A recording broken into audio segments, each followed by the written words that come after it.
All right, Zig coming in on the top 10 on the show. We have Greg Franco of Man's Body. You might also know him from Rough Church. Singer-songwriter who's based out of L.A. but has been traveling back and forth to Chicago and has spent some time in New Zealand. Kind of like when Dave Chappelle left the Chappelle Show to escape the pressure. He went to Africa. Greg did that with New Zealand with the band The Clean. We get into that story later. Man's Body is a super group of sorts. It's a combination of Rough Church members and Ashtray Boy. We're going to listen to a track off the new record. The new record is called A Set of Steak Knives. It's on all streaming platforms. So we're going to listen to the track. This is 40 Ounce Kid off A Set of Steak Knives by Man's Body. 40 Ounce Kid, Man's Body. The record is A Set of Steak Knives. Available now on all streaming platforms. Beautiful song, super catchy. You guys should be leaving with that stuck in your head for the next day or two. Definitely check out the record and check out the one that came before it. The song Man's Body is equally as catchy. It's a cool record, man. Cool stuff. They jump everywhere in different styles. And Greg was a super cool dude. And I'm very excited to share this conversation with you guys. But before we do that, if you can like, rate, review, subscribe to the podcast on one of the podcast platforms, it helps me keep talking to cool guests to share their insights with you. Without further ado, here's my conversation with Greg. So you guys when I hit you up yesterday, or when, like, just connecting a little bit before this, like, it was the coolest response ever. It was like, we're in the studio now. Right, we're always cutting music. We're like a train. We just keep rolling on. This is for probably a double album coming out next year. We got 13 songs in, and we've got another 8 or 9 that we're going to get done this year. So we're just like a train. I mean, it's crazy how much stuff we do. But yeah, I mean, we were just over at Grandma's Warehouse out in Chatsworth, California the other day, and Jay flew in from Chicago. And so we were doing some of his songs. But we're constantly kind of adding on to stuff. Got it. So is it like, like to kind of like because to get to that point where you're bringing it to the studio, you've crafted it enough to bring it to the band, right? Yes. To hash out. And I imagine because your group's split, because from what I understand, like, this is kind of like the collision of, like, it's like a super group in a way. It is. So let's kind of get into that story first. Sure. So when did you meet Jay, and like when did like the writing, like the music click? Like when we were like when just like kind of like when did you know you can write with something? Like that's a different level than just playing. Okay. Well, here's the thing. Jay and I met through another musician friend of mine named Andy Crichton from the band called The World Record. And those two guys had been in a band together a decade before called Ashtray Boy. And they had toured together, and they had been good friends. I met Andy here in L.A., and he asked me to book that band at a restaurant that I was booking. So I had met Jay that night. And when I met Jay, he was playing drums in Ashtray Boy, and he was talking about getting back into writing and getting back into playing guitar more. And I said to him, because I just met him that night. And I said, because he was out of Chicago, and I said, I want to go to Chicago and play some shows. Can you book them? Play drums for the band Rough Church, because I had this band called Rough Church. And I still do have that going. But it was kind of like, that was the priority at that time. And I had a big 50th birthday, and Jay's a luthier, so he built me a nice Telecaster Sick guitar. Yes, we had like a big meeting of the minds. And just that when we met each other, we realized that we were both in it for good. Like, when you meet people and you go, they're not just a hobby. These guys, this guy was like in the 90s, playing in these bands, booking shows. He knew a lot of the same people. We have these mutual friends. And it went beyond that. We had, I guess he and I really were forged in the 80s. Like, we were both in college. We're similar age. And so we had been in bands. I'd been in bands since the early 80s. And we both went and, did that whole Econo thing of like touring and staying at people's houses and pre-internet, and we would make phone calls. And so we'd book tours. And in other words, we both realized that we've been in the trenches on the indie rock or college rock or whatever they used to call it, or punk or post-punk. We had been in the trenches in different, just in different areas, but doing the same things. And we both compared a lot of notes, and then we decided, well, let's do this Rough Church thing. So he booked me at this place called Shuba's, and I brought the folks from LA out there, did my 50th birthday thing. We did a day trotter session. This is September 2015. My birthday's 9/11, September 11th. So we did that on that day. I got my new guitar. We went to New York and played a show.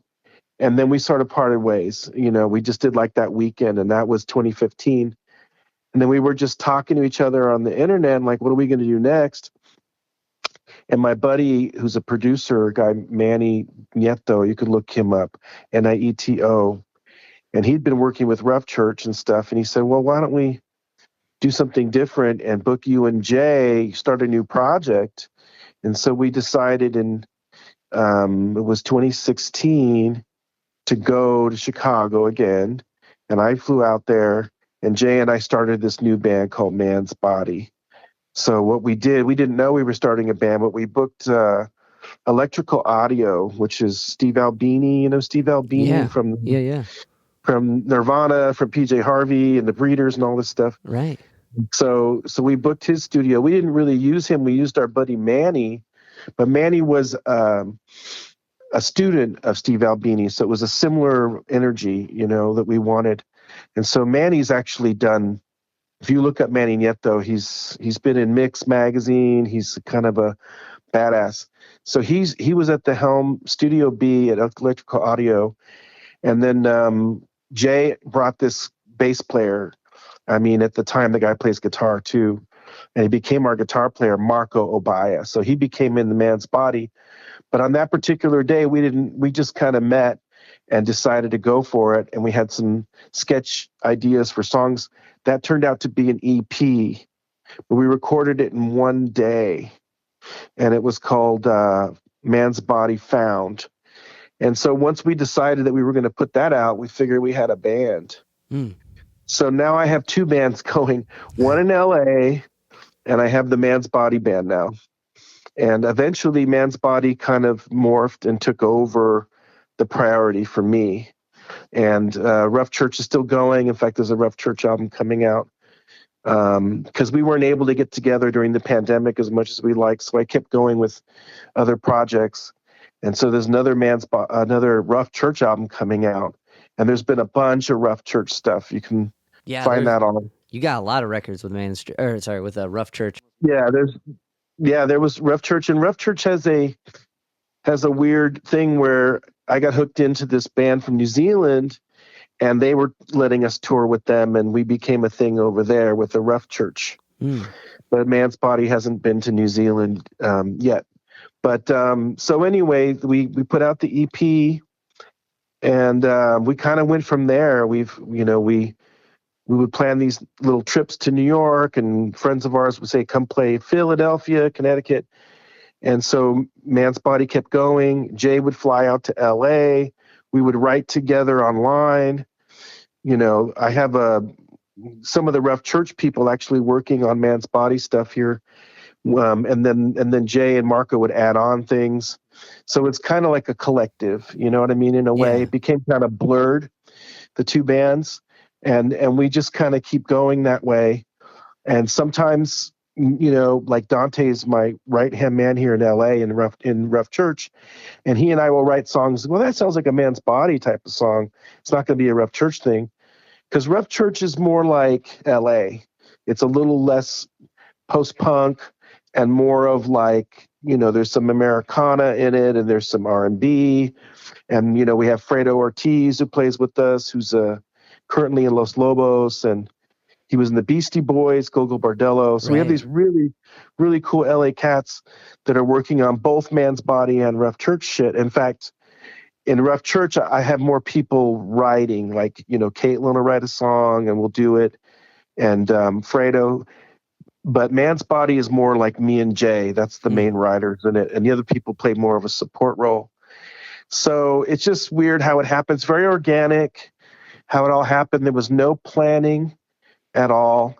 And then eventually the Man's Body thing started taking off really well in Chicago. I kept flying out there. We did some touring. We did some, we were really doing really good before the pandemic. We were all over the place. We haven't been to Cleveland yet. Not yet, but we will. And in fact, that's coming. We're looking at some places, but oddly enough, Caitlin Wolfberg, my violin player in Rough Church, who I met in 2011, long story, who plays in both bands and sings like you hear the girls singing. Right. She is a Cleveland gal. Oh, no way. Okay. Yeah. So Cool. Look her up. Yeah. She's born and raised in Cleveland. She moved out here like 2010, and she had lived in other places like North Carolina and San Francisco, but she's been out here ever since. And so she travels out to Chicago with us and plays with us too. So we have it's weird. Both bands are going, but Man's Body is the main priority. And we've had, we put an album out called Put Your Family in It, which is pretty funny. Yeah. And we did that one in various studios, like in LA and Chicago. We recorded this place called King Size Sound Labs. Mike Hagler, he does like Wilco, Nico Case, all these big people. Yeah. And he's like our buddy, and Jay goes back to high school with this guy. So it's very cool. So we record there, and we did that album. And then the big one, the one that took us the longest, the one where we really felt like we were really hitting our stride, is the latest one, A Set of Steak Knives. And we finished that record and mastered it, and like March 13th, 14th of 2020. Right, so when we played, everything, yeah. Right. So we mastered the record at Bernie Grumman in Hollywood, which was a great thing for the guys to come out and experience, like the guy who did Thriller and, Fleetwood Mac albums and shit like that. I really wanted them to have that experience. Bernie's the best. I just thought this record needed the best mastering, Yeah. And this is all like kind of out of the pocket. We're not, we're flying around, we're doing all this stuff. I'm spending my fucking inheritance on this music, and we're not getting back but we're planning to get back eventually to get our money back on this thing. But we're having a blast. And we did a show at this place called Gold Diggers, which was fantastic. But the band's canceled on us because it was pandemic and all this stuff. So we did it anyway. We were the last possible show on that weekend when everything shut down, right? So so we had our record done, and then we just kind of went and stopped. Right. Like everybody else had to kind of stop. But we kept writing and doing stuff and whatever, but we weren't able to go and do the things we were planning. So now we've put the record out in last year, like around July, kind of under the radar. And then now what we're doing is we're relaunching our vinyl, which I think, we enlisted Howard, Howard, to help us do that. So we're putting our money where our mouth is. We think this record is our best record. And I think it is a solid record that represents what we ended up coming up with. It's a great record. It is. There's a lot of really good songs on it, and it's interesting because just the kind of I listened to this record and the first Man's Body, it just kept looping the two, getting ready to chat with you, and it's interesting to see in a weird way if we compare it to a body, there's all these different parts and different players doing completely different but specific roles. The narrative of how you two work and there's a mood to every song, and I can tell they're written. Now it makes sense talking with you. It's between two people, but Caitlin will accent the harmonies in it and gets this really cool just the Man's Body theme, right? Yes, That that's such a cool song. it's such a cool song, and like it's a thought provoking one, and it kind of makes this like where's all this going to? So like I guess my question with that statement is like that first record, it kind of sets up some things that seem to be touched upon in this next one. Like there's the song about how you hold your knife in that first one. Yes, So it was this was the this. set of Snake Knives. Yeah. Yeah, yeah, yeah. So was that kind of a thought, like, or were the songs for the newest record, the one that's out now, set of steak knives, were those kind of written or being written during the recording of the first one? Ah, man, I'm sure. Yeah, it's blurry to me. I do remember a lot of times Jay will have a riff, right? He'll have a little idea, and then he'll just, throw it at me, and we're in the studio that day, so I'm writing lyrics like on the day. Mm. May or may not keep them, but a lot of times it's just sort of feels right. That song's about this, and it just have to go with it. But a lot of times he's throwing stuff at me, Uh, and he's not really. Well, that's not true. He's written plenty of songs where I just sing exactly what he wrote. There are songs where he's completely written the song, and he's even written the lyrics and the melodic structure, and I just have to be an actor at that point and just sing his lyrics. yeah. So there are times like that. But for the song "The Way You Hold Your Knife," actually, you know what? To be honest with you, we were at a recording studio in Connecticut. We were on tour. We had a day off, and we just heard about this studio out in the middle of nowhere in Haddam, Connecticut. So we were in that area, like New York, and it was fall. We're like, fuck it, let's book the studio. And I woke up that morning with that riff, like, da da da da, just there. Yeah. And so it was just like, okay. So the guys just got a hold of it. And I had a totally different lyric. The song was called Rat Race, and it was just not happening. And then for some reason, that first line just started, started hitting me, Yeah. about, and it was a scenario. Like I imagined, I'm the protagonist, I'm this guy in a restaurant, and I see this beautiful woman, and I just like her elegance, right? And I just describing that, but I have no, I'm out of her league, or you know what I mean, or I'm just not. I can tell this is just me, observing this person, but it just has a nice, funny edge to it. Like, you're stabbing my heart, right? Just like, I like the way you hold your knife. You're so beautiful. I'll never have you. So I'm just going to take the hit, kind of Yeah. thing. So that was the idea. And then it just seemed to work better than that other lyric that I had. I threw it away and whatever. So that became that song. But that was actually interesting because we just happened to be able to be in the studio that day. I had a riff in my head. I was competitive because Jay already had a couple songs ready to go. Mm. Man's Body Theme was his song Okay. completely. I wrote the lyric though.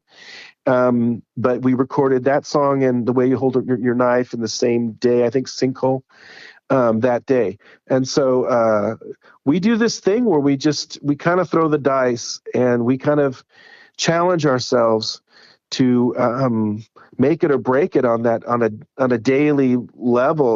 We're kind of like, we might be wasting our time, or we might be hitting pay dirt. We don't know. Right. Oh, it's a So, so like is a lot of like the writing within the studio, or like are you guys kind of prepping things? Like it sounds like now, especially with like the distance, like prepping things, but during like a tour, is there that kind of competitive, oh, he's got 30 minutes and I have to drive. He's writing something, I need to write, you know what I mean? Like that healthy oh, kind of competition. totally. Yeah? Oh, totally. Yeah, I mean, it's almost like brotherly, Yeah. it's like sibling Rivalry. rivalry at times. You know what I mean? I mean, we Yeah. get really jealous. I mean, we love each other, but it's like, I'll be like, somebody said the other day, we were on a Zoom call, and then someone goes, my favorite songs are, you know, um, Last Day on Earth and Blue Ruin And I left the set of my own TV show, and I went, "Shit, Jay, you got 2 out of 3." So we do that all the time. We're like, I'm like jealous. I'm like, I thought it would be my songs, 40 Ounce Kid. That one's totally mine. But yeah, I mean, like Great 40 Ounce tune. Kid is a good example of like kind of a rough church, more of a rough church thing because that song came together completely without Jay. And all he did and Marco did was add on their parts. So me and Dante, my main writer over here is this guy Dante, and we have a Pro Tools setup. And so we're able to go through. I mean, it's like I said, some songs could be like, we're just right then and there doing it and got to get it done. And other songs are, demoed out. Like there's 15 versions of, there's a slow, I mean, I could send you, 15 versions of the song. I remember once I had like this, the first one is just a straight up acoustic, very melancholy version of it, very down tempo. Huh. And I played it for my mom and she goes, "No, you gotta, you gotta bump that up. That can be very, very, very cool and very danceable." And all of a sudden, then we started doing that and we brought Fredo in and it became kind of more of a swingier kind of pop, Yeah. whatever indie pop song that it is. And you add the Sub Fatty on there, which is like this crazy Moog keyboard that just heavy bass. And then all of a sudden you've got Fredo in the studio doing these Simmons drums parts that sound kind of Yeah. 80s. And all of a sudden it's like the Cars or something. And before it sounded like mopey indie folk. So it changed because it had to, because my mom said so, that kind That's of thing. awesome. Yeah. So it's like, every song has a different, kind of crack of the egg. Every song is different. It's like that thing you did it. What's that? That thing you do. What's that movie with Tom Oh, Hanks? I never saw You've never that. seen? Is that Oh, good? yeah, it's pretty good. There's this part in it where there's this band that they're playing this ballad, and it fits better as a pop tune. So they hire a drummer, a new guy joins them for a day, and he speeds it up on the gig, and they become an overnight thing. You did that thing. Wow. You did it to 40 Ounce Kid. 40 Ounce Kid. Yeah. I mean, it's funny because there could be, who knows in the future if this stuff goes well, a completely separate record of, demos because I still think there's a really compelling, mopey, like I said, melancholy version of that song because actually the story is really kind of touching Yeah. and difficult in a lot of ways. And I don't know if you saw the video, but that's exactly the way it kind of went down. Wow. That there isn't any pretension on it. I was waiting for my buddy to come, my trainer, Yeah. because I go to this gym, and I was just sitting there waiting, and this kid hits me up and tells me his story, and so then I was like, okay. At the end of that, when he took off and I gave him some money or whatever, I just you know notated it in my head and went home and wrote the song in like 5 minutes. Yeah. The basic song. But the story is exactly the way it happened, and the video is exactly about that situation. That's crazy. So Wow. yeah, Um, yeah, it's amazing just like the like weird little song seeds you walk past every day or interact with every day. And like it's weird when that thing becomes an obvious song seed like, oh, that's a thing I can examine musically or lyrically. Like and they're like these hidden gems and you never know what's going to shine that day, what's going to make sense. Um, and I find it fascinating that you guys are constantly turning out in writing and in this creative like process, and like which makes sense, making music and being an artist and being in that mindset, but the whole writing process is a grind. Do you find yourself Yeah, like with a practice, like a daily routine to check in with those, like did I find any song seed nuggets within, or is it just kind of like inspiration when there's time? that's it. That second one. Just when there's time, okay. Inspiration when there's time. I mean, I actually want to write a song about that. And it would be called I Have a Half Hour to Write a Song, because the dogs has to be walked and the wife taken to work, and luckily, I don't have, I've worked my ass off to get to this point where Right. I'm doing music full time, and I have a full history. I'm 56 years old, so I have a full history between the ages of whatever we all do, college into working life, and I was at the Universal Pictures for years, working, and not, still playing in bands, but like wanting to do it full time. Right. And so I finally got my dream house and overlooked the city, and I got my little studio, and got the wife and no kids. That, I think maybe that is a difference, because a maker for me, because your priorities, so Yeah. if you have, and even then, not without kids, the dog, the cat, the vet Right. bills, the Right. whatever, things that take over. But I do insist on, some space. But if I didn't insist on it, I'm sure that my time would be just eaten all up. And it does happen where I can't always get around to it, but I try like hell every day to make it a priority. But I do have to take care of, you know, everybody does. Right. You got to go to the grocery store, you got to take care of your bills or whatever. And then things come up, family and mom and sick and whatever, and you're sick or whatever, like everybody else. So I don't take it for granted. And when I do have a moment, my wife works at night. I do have some time at night a lot. I, and I also do a lot of writing professionally for magazines and stuff. When I write articles about PJ Harvey the other day and this Oh and yeah, that, and yeah, I do. I do a lot of writing lately. I've been conscripted on this stuff, and it doesn't pay a lot, but it's kind of rewarding, because that's cool. writing about other music is just as much a passion for me, and I'm sure you understand that. It just, Yeah.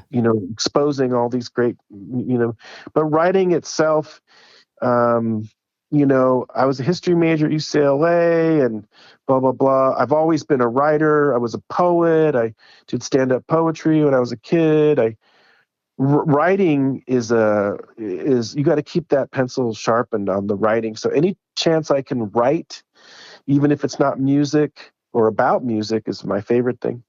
Then I'm always writing, and I think that really seeps in, and I'm very, very picky about, what I listen to and what I think is good, and it's usually from the people who also have a kind of a, imagination, Like two questions on that. Like so like recently, not recently, the last few years I've been like obsessed with trying to like crack the writing code, because musically that's where I kind of like understand and can write and can like come up with stuff more, and like and I know how to enhance that skill in a way. Like, oh, if I learn that thing, I can hyperimpose. Yeah, I just the music end of writing makes a lot of sense for me. So I've been trying to understand the writing end of writing, and that yeah, led to like how you're saying, like writing for other things. Not I wouldn't get paid for, but like just learning the craft and reading and just kind of trying to decipher how this works, and like really trying to come up with a routine just to like constantly be at the thing. Not constantly, but routinely be at the thing. right, Um, but when it comes down to like, I want to pick your mind. Like, when it comes down to like someone saying something's good, or like getting feedback, or knowing if you did it, or aside from the self being like, oh, I did that, that's cool, I love what I did here, and I'm all right right. with that. Besides like the kind of self acknowledgement, like with peers, like what's kind of like a when Don't you're be lazy. That's yeah, all. I yeah, mean, look, I think Jay Nemi, this is my partner for life. This is my first. I've been in so many bands, and I don't think I found a real partner until this guy. To be honest, a peer, like really top tier. And I think his writing inspires me, and that's huge. Find somebody who you really respect their writing and see if they can give you some feedback, because when it comes down to it, you need feedback from the right places. You know, it's Right. nice to, like I said, mom said up the tempo, but she doesn't really know how to tell the story. You know what I mean? Yeah. So he's, you know, he's a genius. I mean, the guy, I always liked his music anyway. And we got along right away. And I kind of discovered his stuff going forward. But, like Handler is a Yeah. genius song. That's all him. That's all his lyric. And Last Day on Earth, that's all him, That song gives me chills. Um, I think that if you're partnered with somebody, it makes it easier. And he gives me shit. He does not let me, he goes, you can do better. That's not right. That's not quite there yet. And you have to have a thick skin, and you got to be tough on yourself. You cannot just, let it slide. It'll show in the end. It's like if when you buy like the cheap thing and you think it can work for now, Yeah. you really should have spent more money. Right. And in the long run, it'll last longer. Music has to last forever. Right. That's the weirdest thing. Once it's actually done, like that record, it's a piece of art now, and it's forever. It'll outlast you, and that's your legacy. So it's Right. actually pretty fucking serious, in Yeah. a lot of ways. And if you're going to be easy on yourself, then you're not really doing the best work that you can do. I think that's well said. Yeah. And I personally find like if a take is run past and I didn't do it 20 times and stress myself out about it, at least vocally, I don't know. Like I'm like, was that it? Are you sure that was it? Let me do it again just in case. That can't be Oh it. It couldn't yeah, have been one totally. take. To be honest with you, I've been through some real, I would call dentistry. I Yeah. mean, just really terrible pain to get vocals done. Andrew Bush, I've been with different producers, and he's the toughest one. And he runs that studio that we go to a lot, and we were just at the other day. And it's not fun. Yeah. This Yeah. is work. Yeah. But here's the thing: it's forever. Right. Once you decide on that final vocal take, that's it. I mean, you can't redo it. Right. Right. That's it. I mean, you listen to great records, they nailed it, but that they didn't get it just on the first take and went and had lunch. That happens very rarely, and if it really does, good for you. But mostly, it is not like that. It's hard work. And some days you don't get it and you have to come back. I know stories of Neil Young walking in, doing a take on a vocal and going, you know what, guys, I'll come back tomorrow. I'm not there. I have to get my head straight. Once it's done, though, you know it. You know it's done. Right. Have you ever done that? Have you ever gone in like, shit, I lost my voice. This ain't panning out. Or there's no way you get so caught up in Yeah. the thing. Yeah? I've definitely Oh, done it. yeah. I've done it. It's par for the course.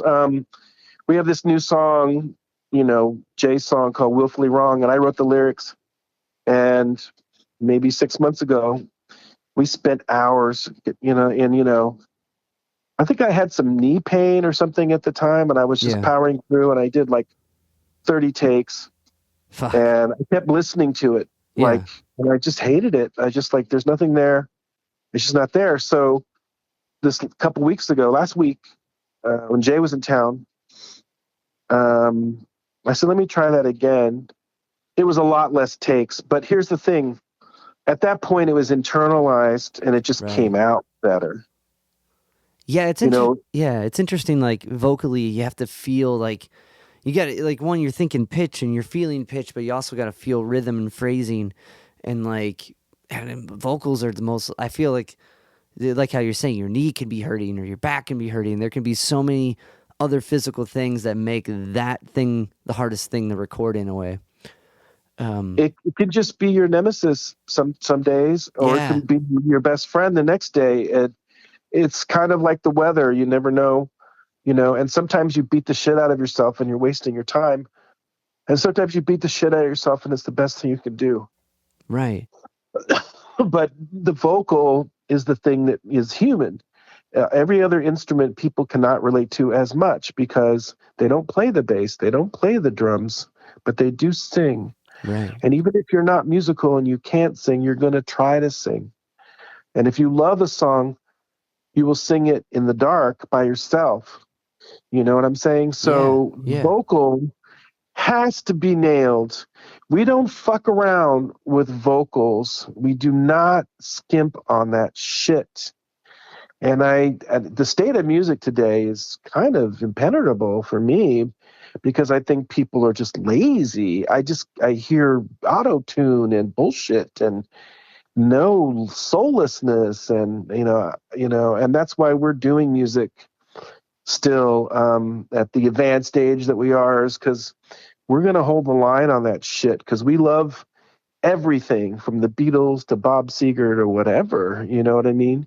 To indie rock, to the Pixies or whatever, Husker Du. We know that was real, and that's the standard. right. And we know what the fucking standard is, you know what I mean? We don't fuck around. It's interesting, like to kind of speak on like auto tune stuff. Like it's interesting, like when you hear it. Like I think a lot of people don't hear it, but when you get used to hearing what that is or working with some type of thing like that, it sticks out. And I agree. I've noticed it a lot more. Like me and my bass player have been going between is that new Chili Peppers tune? Like, have you heard that yet? The Black Summer. No. Okay. We were trying to figure out. Is it any good? Is it any good? I mean, I don't know. It's got John Frusciante. It's a rockin' tune. Yeah. There's like an interesting couple swells that make him sound like like it makes it sound like he's doing a weird accent. And I'm like, that sounds like auto tune. And he's like, no, I think he's doing that. And like, so it's just been a debate. But it's interesting, like, because I agree. I like so much of so much of music is expected to be this perfect thing, which makes it inhuman. Just like how the minor imperfections, right? You can nail a take and still not have like every pitch on board. That's the human part, and not the. So I agree. Like it is kind of lazy in a way, and it's like, but it's everything is like perfected to be quantized and like auto-tuned, which is they're great devices if you're trying to do something with them but I think there's definitely an overkill of certain The things. first Led Zeppelin album has no auto tune on it. Definitely not. The first Black Sabbath album has no auto tune on it. The Van Halen one has no auto tune on it. I mean, I could go down the line. The albums that are brilliant, it's before that technology.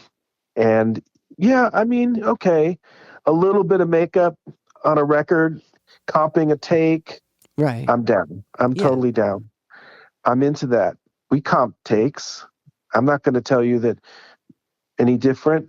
We find the best shit and we comp it in there. Right. But we're not auto tuning that shit. Right.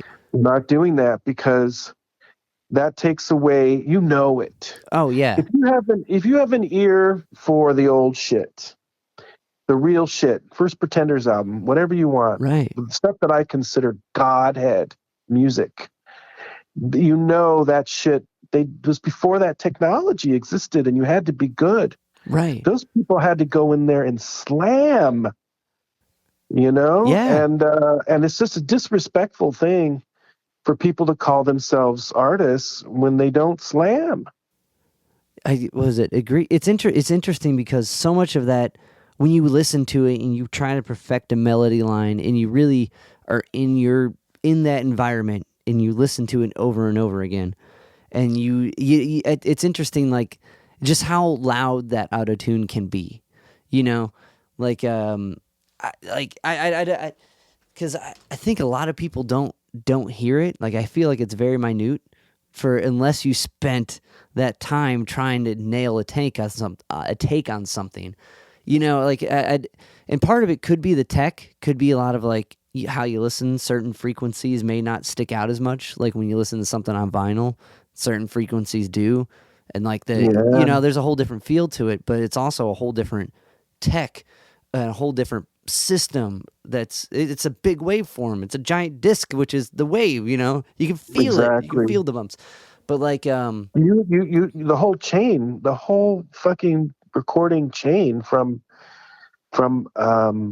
basic tracks all the way to finished product and mastering has to be true. The chain has to be truthful. right. And I don't understand some of the garbage that I hear people putting out there. I'm an old guy, but I know that Hendrix still rules. The Doors Right. still rule. I mean, that. Boston's first album, it rules. Right. Fuck you. Yeah, no, that bomb. You know, I don't even care if you like it. It doesn't even matter if you like it. You know that it rules. Was it The Beatles, the yeah. Beatles, Yeah. fucking Beatles. I mean, I get So, there is the art to the studio in using that. But anyway, so yeah, when you go ahead. started playing, like when music started to become your expression, like Right. let's talk about Blasphemous Yellow. When Oh did my God. when did the band like when was it beyond just writing or was it just playing music and writing on your own? When did you join with your brother? When did it become like a group unit and like a more than just at a self activity? When was it a A group communal? activity. Yeah, communal activity. When did it become a communal endeavor for yourself? I'll go back to the Idiots, even before Ooh, Blasphemous Bellow, which no one knows about. My, until now. my but yeah, right. My buddy and I. In fact, there's an Idiots cassette that my friend wants to put out. Yeah, It's kind of hilarious, that's awesome.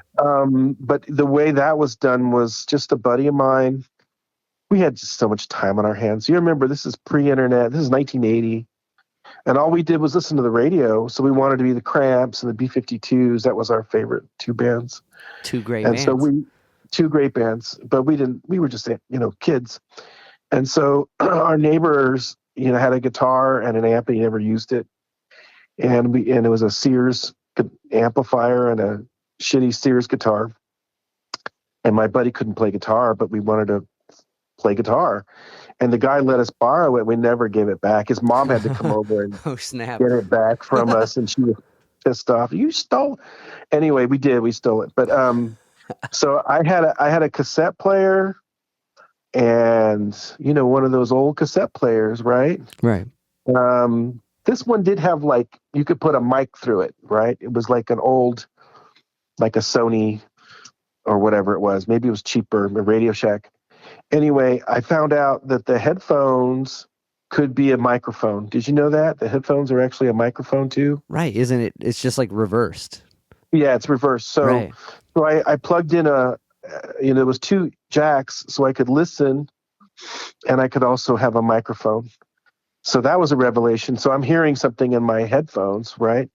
And I just brought out the pots and pans and I was the drummer, right? And we're just hitting the floor. And this guy was playing this shitty amp. And we just wanted to be punk rock. Punk rock was the best thing ever because it just opened it up to everybody, right? I mean, punk rock was like, 3 chords. So we did 3 chords and we screamed a lot and we call ourselves the Idiots. The guitar got taken away from us and that was the end of the band. I mean, that was it. So we made one cassette and that was it. And we were both in the marching band and we were into Devo and whatever, all these bands. We just kept going along with being listeners and going to concerts and stuff. But my brother had gone to Spain and he studied in Spain and he had a guitar. And then we kind of restarted this band called We started this band called Blasphemous Yellow. It was like 1982, 81. And we were just in our bedroom, just fucking around the same way the Idiots were doing it. Now he had a he had his own guitar and amplifier, and I was just banging on pots and pans again and playing with, electronics.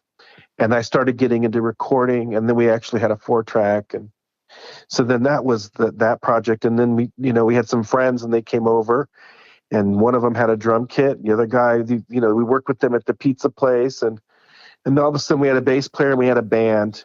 And we were just Hell in the yeah. bedroom. Yeah. And we were just in the bedroom. We were a bedroom band. And then a friend of mine said, I got a gig for you guys. And so we had our first show, and we played at some Mexican restaurant with these crazy noise art bands who became famous later on. At the time, they were just people, that were fucking around. But we started playing in more and more shows, and we were kind of like a Violent Femmes kind of thing. And I didn't play guitar at the time in that band. And we did that for a number of years, and we kind of rose through the ranks, and we played with fucking amazing. We opened up for like Tex and the Horseheads, and these bands, like we met Perry Farrell from Jane's Addiction, and he was in this band called Psycom at the time. And we played this place called the Anti Club, and that was our where we were forged, in fire, and we were thrown to the wolves, basically. We were kids from the suburbs, and we were thrown into a downtown LA scary art scene with, heroin addicts and bikers and shit. And it was funny. It was like a movie. And we were just like, okay, here we are. And they accepted us because we didn't know what we were doing, and we made it up, and we weren't trying to imitate anybody. We were trying to find something. And it made sense because even though it was fucked up and it wasn't really a great band, it started to get better. And then the band finally broke up. My brother just flew the coop. But at that point, I had to figure it out what I could do next. So I started playing guitar, and I was 28 years old. And I was working a lot, and I said, you know what? I don't want to rely on people anymore. I want to write my own songs. And so I started a band called Ferdinand, and that was my 90s band for 10 years, and we kind of took off. And that's when we started playing with Beck and these big bands, the Possum Dixon, Negro Problem. We were in the Silver Lake scene, and we did a lot of shows. We put out 2 records, and they didn't come out till the early 2000s. So that band Ferdinand was there's not a lot out there. There's to listen to. There might be something on CD Baby. I think Laura, my bass player, put it out on that. But we had at one point we had management, and we had a whole thing going on. And I kind of backed out of the whole thing. I just didn't like the whole scene. It was a little bit too weird. Weird in the sense of because it was kind of more. It wasn't DIY. It was kind of more the kind of traditional there's a manager guy, there's a PR guy. Yeah. There's okay. To be honest with you, that became a really weird. There was people banking on us, and there was things they were asking us to do, and we were doing all these big things, and we went to South by Southwest, and it became too much of a job for me. Yeah. And it became people were talking about money now and getting pissy with me about positioning the band on certain bills, and it just, I don't know. I kind of felt it was too much too soon. You remember back then, everybody wanted to sign bands. It was huge. I mean, every band we know was getting money and getting signed, and it was that whole scene, right? It was started with the Seattle grunge scene, and then all these A&R people were signing young people with guitars. Yeah, it was just a thing, and we were just another band. It was getting crazy. And, that song, I Left the Set of My Own TV Show, is kind of a little bit like that. okay. I just we opened for this band in 2001 at the Knitting Factory in Hollywood, and I just loved them. I was the best band ever. And they're from New Zealand. They're called The Clean. They're very interesting. Yeah. And so we opened for The Clean, And I became really good friends with those guys that night. I smoked them out. We were drinking beer. I was like, that band is more what I want to do. Like that was more like I wanted to quit my own band at that point. Like Mm. that wasn't feeling it anymore. Yeah. It felt kind of plastic. And so I saw like an opportunity and I kind of went for it. And I ended up going to New Zealand and making a solo album called Southpaw West. It's called Greg Franco and Wandering Bear. And it was 2004.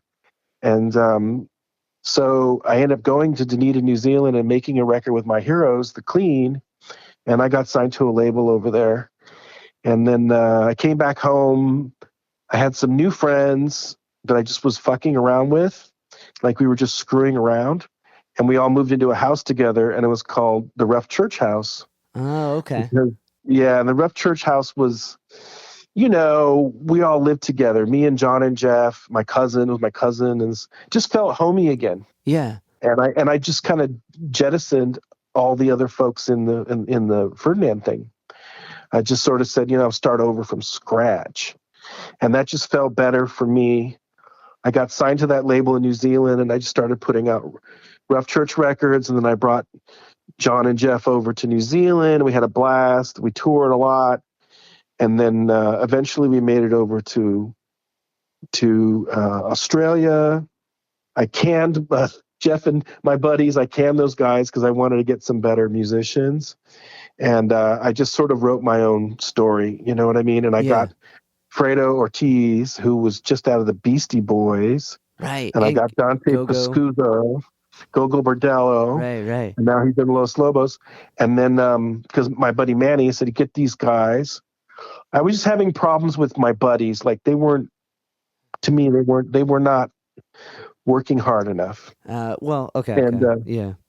So I just kind of switched them out. I got Dante, who was in Quetzal, and he had played for Poncho Sanchez. He's a jazz guy, but he plays rock too. All that bass shit you hear. Yeah. Handler, that's him on bass. Guitars, you name it, he plays it. And so I just kind of stepped it up, and that's been my band. I got Caitlin, and then I got eventually Jay and Marco with the Man's Body thing. And now I feel like I'm finally exactly where I need to be, but I had no idea it was going to go like that. Right. I just don't think that you need to really plan your career. I think it needs to be sort of becomes an adventure that you enjoy. I agree. Yeah. I think that's life. I think that's the same thing as life. And you just do things that make you feel in your gut like you're in the right place. Right. It's interesting. I've done a few interviews. People have reached out, and most times I'm always like, yeah, of course, let's do this. And one of them was a 17-year-old singer songwriter, and she was projecting her career. And I was like, yeah. And I was like, and I'm not putting her down, like, because I wish I had that motivation and clarity of any type of thing when I was that age. Like, if I did that, man, maybe I would, But to kind of speak on your sentiment, like, I agree that so much of it, because if you plan on certain things, it loses the feel, the romanticism of making connections with people who are gung-ho about making it work. Like when you just kind of give into the person that's like, okay, we're your manager, this and that, and then there's like this pressure which isn't like it's not pressure built on like solid ground in a way. Like when it's pressure that's built on like I put money into you, don't screw this up. Like that's not the same as like, hey, we've been in the van for like 4 years. We finally got a good gig in Chicago. Let's make this one not suck. So hopefully we can keep getting it. Like there's a different type of acceptance of what pressure you're willing to like, which feels right, Like so, and like it's interesting that you and Jay seem to have like just kind of going through your narrative, like are based in that DIY, like the ground that like you can not control of it, just knowing that it's like from this right spot, this pure intent of just kind of like making music and making that work out. And like, so that's awesome that it's finally panned out and got to the place where that's what you're doing. And the records that I've been going, because I've been kind of skimming like the top of everything and trying to find the Yeah. bottom, but like it seems like that's where it's at sonically. So it feels like, especially with Man's Body, this is it's a really cool project. And like I am so proud of this record. It is the best record. Well, I mean, I have highlights, that I love. I love this record that me and Jeff and John, the original Rough Church, guys did right. called. We had a record called The Wow Signal, and I listened to that. I find it beautiful. I love that record. I love the Rough Church album Queen's Sacrifice, but all the memories associated with it are my memories that I Yeah. forged, and there's stuff that I just enjoyed the process. And I think that if you enjoy the process, that's all that matters. Whether you get fame and wealth from it, you've already got it. You've already got the wealth, but it's a different kind of wealth. It's a wealth of experience. It's a wealth of enjoyment, and that is the only payment you really need. Everything else is kind of bullshit. Everybody talks about wanting people to like them. I think you should start with liking yourself first. Yeah. Yeah. You know that like the great artists out there, the great singers, the great, you could, talk about anybody. The guy that just passed away from Screaming Trees, Yeah. he didn't give a fuck, dude. That guy he didn't give a shit about what people thought of him at all. He just made great art, Yeah. It, So and that's the thing, when someone's doing it right, everyone's like, "Oh, they're so unique." And I don't know. I think that acceptance of who you are and being fully immersed within that, and not to the egotistic level, but the kind of like no, a confident, conceited borderline, like where you're like confident in who you are and what you're doing, and you're glad that it's from you and your unique perspective, and the fact that you can share it in some type of medium is a beautiful thing. Like, but there's that line of confident and like conceited, but there's a lot of too much of that out yeah, there.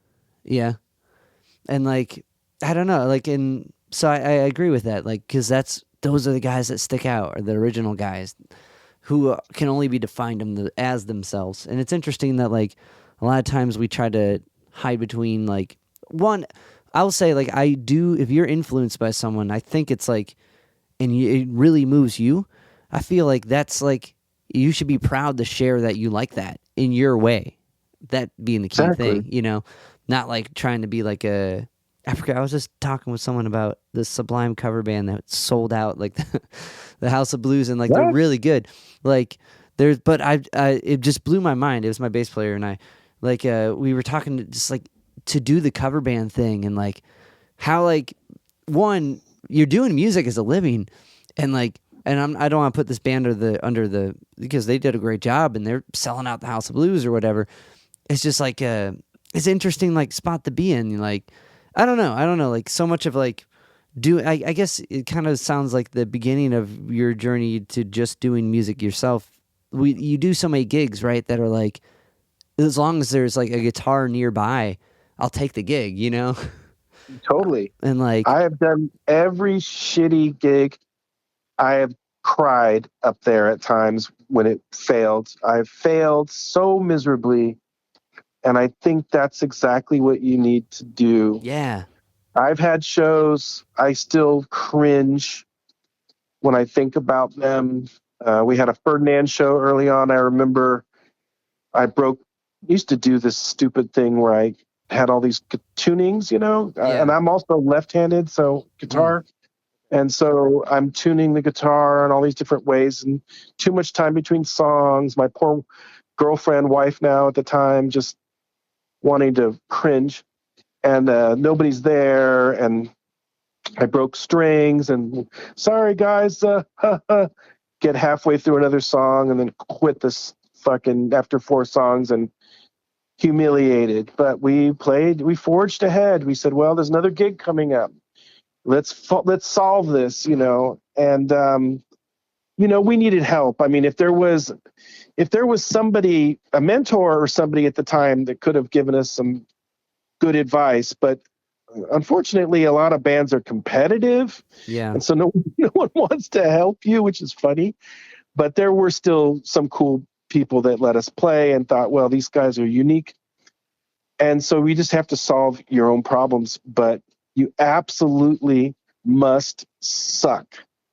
I don't think it needs to be so easy where, I learned how to play guitar, I play some covers, I'm in a band, we're making money. That's one way to do it. But for me, I always felt like I had to find this voice. At first thing I found was my writing voice. I was a poet, and that kind of thing. I found my heroes and, poetry and spoken word stuff and punk rock and Dead Kennedys and Charles Bukowski or whatever it was. And then eventually I had to, my hero was actually my brother who quit playing guitar. And I imitated him because I thought, wow, he's unique. And if I imitate anybody else, it's not going to be close to my heart. So I started, and his big influences were Hendrix and, Spanish flamenco guitar, and Right. because he studied it in Spain. And then he also was a big fan of Jerry Garcia. So those things, and punk rock, and U2 or whatever, early versions of U2, were my biggest influences as far as when I started playing guitar. But I never ever reached, a real. I'm a rhythm guitar player. I'm like I'm going to sing. I'm going to play guitar, but I'm not going to try to pretend that I hire other people for that. Like Marco, he's that on for Man's Body. He's not in the band anymore, but he's the lead guitar player on all those songs where we need a lead. But on the Rough Church records, I'm playing guitar, but I'm not trying to set the world on fire. I've never ever been that person to be the lead guitar guy. Although I think sometimes I would like to try that, but it would be kind of my version of it, which would be like not kind of a little bit of like a caveman version of guitar playing, not exactly Robert Fripp or Yeah. or somebody that great, or Hendrix, or those kind of guys who are genius. Right. Well, you got I'm Miles not that guy. behind the songwriting wheel, and a lot of like guitar guys flip it. Like what's his name? Robin Ford. Like he's a Robin shredder. Ford. Yeah, yeah. Shredder. He's a shredder. I just talked to him a couple weeks ago, and but then later his career was kind of like songwriting. So it's Yeah. it's interesting, like but becomes this whole new focus in a way. So Yeah. I feel like the songwriting thing's such a vague, interesting like space to be in, and requires way more things to go right, that you don't need the shredded pentatonic scale to make a that's like the one spot of the song where that shines. But I challenge those guys, to be honest. I tell them to do better. I say, listen to more people. I say to those guys, you have not heard all these guys that you need to hear. You have not heard Robert Quine. You need to go and listen to Matthew Sweet's Girlfriend album. You need to go and listen to Scary Monsters, David Bowie, where you hear Robert Fripp yeah, shred on those.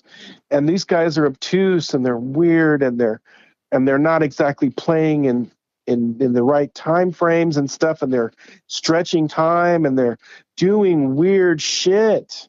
And those guys are my favorite guys. My favorite guys are the ones who are, doing something unexpected. Neil Young, right, probably my favorite, just the passion, but he's not really technically that great, right, but he's a one string guy. There's a lot of times where he's just like holding a note, right.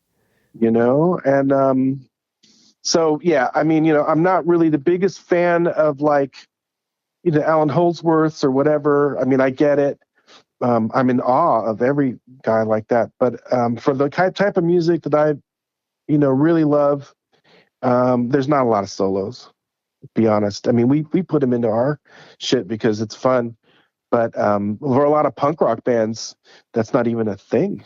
Right. Like when I'm thinking, I think like Sinkhole. That's like a really abstract kind of solo. Like that whole end part of the song is like sinking in. Like that was a fun one. that's a cool tune. Yeah. But hey, man, Greg, I really Okay. appreciate your time here. This has been a fun conversation, and I No really worries. dug checking out the records. That there's sometimes when you see a portal. I call it a portal. Yeah. As we were opening for that band, I just knew that was going to be. I'm going to hit up these people, and I'm going to stick my foot in the door, and not let them say no.